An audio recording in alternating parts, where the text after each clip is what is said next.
மகாபாரதத்தில் கௌரவர்கள் 100 பேர், பாண்டவர்கள் 5 பேர். 105 பேருக்கும் ஒரே ஆசிரியர் தான். துரோணர் ஒருவர் தான் ஆசிரியர். மாணவர்கள் 105 பேர். 105 பேருக்கும் அவர் ஒருவர் தான் வில்வித்தை கற்றுக் கொடுக்கிறார். ஆனால் ஆச்சரியம் பாருங்கள், 105 மாணவர்கள் அவருடைய வில்வித்தை படித்தாலும் கூட வில்வித்தையில் சிறந்தவன் யார்? அர்ஜுனன் தான். இப்போ ஒரு கேள்வி பிறக்கிறது. ஒரு ஆசிரியர் பாடம் நடத்துகிற போது எல்லோருக்கும் சமமாகத்தானே பாடம் நடத்துவார், எல்லாரையும் சமமாகத்தானே நடத்துகிறார். எல்லோருக்கும் ஒன்று போல் அவர் சொல்லிக் கொடுத்தாலும் யாரும் பெறாத புகழையும் வெற்றியையும் அர்ஜுனன் மட்டும் ஏன் பெற்றான் என்பதற்கு மகாபாரதத்திலேயே ஒரு விடை இருக்கிறது. ஒரு சிறிய குட்டிக்கதை அதற்கான விடையை சொல்லிவிட்டு போகிறது.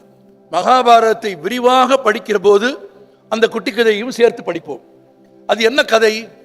ஒரு நாள் 105 பேரையும் அழைத்து கொண்டு துரோணர் ஒரு காட்டுக்கு போனார். ஏற்கனவே வில்வித்தை எல்லோருக்கும் கற்றுக் கொடுத்திருந்தார்.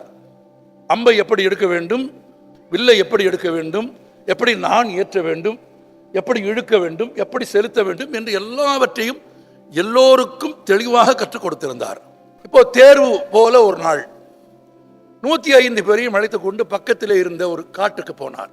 அந்த காட்டில் ஒரு திறந்த இடத்தில் நடுவில் இருந்த ஒரு மரத்தில் தாழ்ந்த கிளை ஒன்றில் ஒரு பறவையின் பொம்மையை கட்டினார். கட்டிவிட்டு ஒரு தூரத்தில் வந்து நின்று கொண்டார். 105 பேரையும் ஒவ்வொருவராக கூப்பிட்டார். இப்போ வில்லெடுத்து அம்பெடுத்து நான் எடுத்து அந்த மரத்தில் கீழ்த்திசை கிளையில் வைக்கப்பட்டிருக்கும் அந்த பறவையை வீழ்த்த வேண்டும். முதலில் தருமனை கூப்பிட்டார். ரொம்ப முக்கியம், மரத்தின் கீழான கிளையில் பறவை கட்டப்பட்டிருக்கிறது என்றால் மரம் இருப்பதாவது தெரிய வேண்டும் இல்லையா? துரோணர் கேட்டார், தர்மனே மரம் தெரிகிறதா? தெரிகிறது. அதன் கிளைகள் தெரிகிறது. தாழ்ந்த கிளையில் ஒரு பறவை பொம்மை கட்டி இருக்கிறேன், தெரிகிறதா? தெரிகிறது. அடி. தருமன் அம்பை செலுத்தினான். அம்பு பறவையின் மீது படவில்லை, பக்கத்தில் போய் கீழே விழுந்து விட்டது. துரியோதனனை கூப்பிட்டார், துச்சாதனனை கூப்பிட்டார், விராதனை கூப்பிட்டார், பீமனை கூப்பிட்டார், நகுலனை, சகாதேவனை, 105 பேரையும் ஒவ்வொருவராக கூப்பிட்டார். ஒவ்வொருவரிடத்திலும் வரிசையாக இந்த கேள்விகளை கேட்டார். எல்லோரும் மரம் தெரிகிறது, கிளை தெரிகிறது, பொம்மை தெரிகிறது என்று சொன்னார்கள். அம்பு எய்தார்கள். ஆனால் அம்பு தொலைவில் இருந்த அந்த மரத்தில் இருந்த பறவை பொம்மையை வீழ்த்தவில்லை. அர்ஜுனன் வந்தான். நீங்களே சொன்னீர்கள், 105 பேரில் ரொம்ப கெட்டிக்காரன் யார்? அர்ஜுனன். அர்ஜுனன் வந்து அர்ஜுனன் நிறுத்திவிட்டு துரோணர் கேட்டார், அர்ஜுனா மரம் தெரிகிறதா என்று கேட்டார். அர்ஜுனன் இல்லை என்றான். மரமே தெரியவில்லையா உனக்கு என்று கேட்டார். தெரியவில்லை என்றான். அதன் கிளைகள் தெரியவில்லை, அதன் பூக்கள் தெரியவில்லை, அதன் தாழ்ந்த கிளையில் நான் கட்டியிருக்கும் பறவை பொம்மை தெரிகிறதா? தெரிகிறது. வேறு என்ன தெரிகிறது? துரோணர் வியப்போடு கேட்டார். அர்ஜுனன் சொன்னான், அதை தவிர எனக்கு வேறு ஒன்றும் தெரியவில்லை என்றான். அம்பை செலுத்து என்றார் துரோணர். அர்ஜுனன் அம்பை செலுத்தினான். வேறு எதுவும் தெரியாமல் தான் வீழ்த்த வேண்டிய பறவை பொம்மை மட்டும் தெரிந்த அர்ஜுனன் எய்த அம்பு பறவையை வீழ்த்தியது. ஒரு எளிய உண்மை, 105 பேருக்கும் அவர் ஒன்றாகத்தான் கற்றுக் கொடுத்தார்.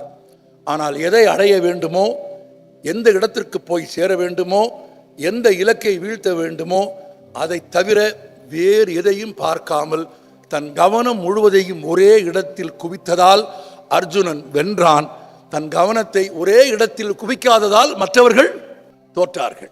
இந்த உலகத்திலேயே ரொம்ப வெப்பமான பொருள் எது என்றால் சூரியன் தான். ஆனால் சூரியனுக்கு நேராக அப்படி ஒரு காகிதத்தை பிடித்தால் அது எரியுமா? எரியாது. எவ்வளவு வெப்பமுடையதாக இருந்தாலும் சூரியனால் ஒரு காகிதத்தை எரிக்க முடியாது. ஆனால் சூரியனுக்கும் காகிதத்திற்கும் நடுவில் ஒரு குவி லென்ஸை பிடித்தால் குவி லென்ஸ் வழியாக உள்ளே நுழைகிற சூரியனின் கதிர்கள் ஒரு இடத்தில் குவிந்தால் காகிதம் என்ன ஆகும்? எரிந்துவிடும். வெப்பம் சிதறினால் சூரியனால் கூட காகிதத்தை எரிக்க முடியாது. ஆனால் கவனத்தை ஒரு இடத்தில் குவித்தால், இதுதான் நமது இலக்கு என்று தீர்மானித்துக் கொண்டால் சூரியனாலும் ஒரு காகிதத்தை எரிக்க முடியும். அர்ஜுனனை போல் வில்வித்தையில் தேர்ச்சி பெற முடியும். எனவே எதன் பொருட்டு இந்த வளாகத்திற்குள் நீங்கள் வந்தீர்களோ அந்த கல்வியை, அதன் உயரத்தை அதில் சிறந்த இடத்தை அடைய வேண்டும் என்பதை குறிக்கோளாக, லட்சியமாக, குவி மையமாக நீங்கள் வைத்துக் கொள்ள வேண்டும் என்பதுதான் என் செய்தி.